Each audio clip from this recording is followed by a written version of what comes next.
ભુજમાં મુસ્લિમો દ્વારા ઈદની ઉજવણી કરાઈ। સ્ટોરી રિપોર્ટ બાય કરણ વાઘેલા, ભુજ। અલ્હમ્દુલિલ્લાહ, આજે ભુજ શહેરની આ મુખ્ય ઈદગાહ ઉપર ભુજ શહેર અને ભુજની આજુબાજુના ગામડાના ભાઈઓ 8:30 વાગે મુખ્ય ઈદગાહ ઉપર આવી અને ઈદ નમાઝ ઈદ ઉલ અઝા અદા કરી।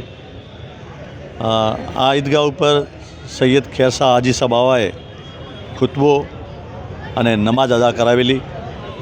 બહોળી સંખ્યામાં મુસ્લિમ સમાજના ભાઈઓ ઈદે અઝહા અદા કરી અને તેમને શુભેચ્છા આપવા માટે હિન્દુ સમાજના ભાઈઓ પણ આવી અને આ ઈદની ખુશીમાં સહભાગી બન્યા।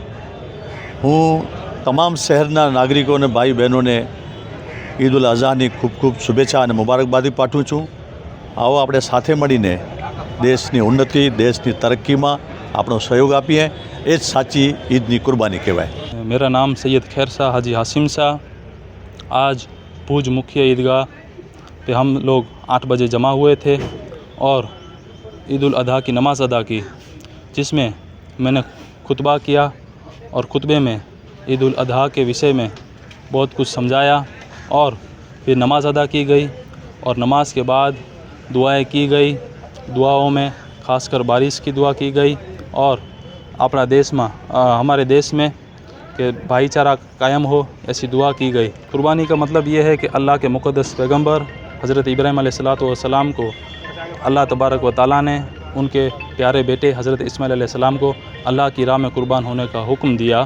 तो हज़रत इब्राहीम अलैहिस्सलाम अपने बेटे को कुर्बानी के लिए ले जा रहे थे, तो अल्लाह तबारक व तआला ने उन्हें इस इम्तिहान में कामयाबी देकर उनके बेटे की जगह पर एक दुम्बा लाकर रख दिया और वो दुम्बा को ज़बह कर दिया।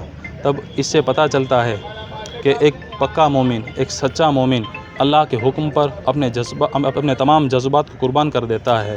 और ईद उल अज़हा से हमें यह सीखने को मिलता है कि तमाम मुस्लिमा उम्मत ईद की नमाज और कुर्बानी और एक दूसरे की मिलने के लिए एकजुट होकर जमा होती है। माँ motor driving, safe and sure driving. Driving એ શોખ સાથે આપની મોટી જવાબદારી પણ છે।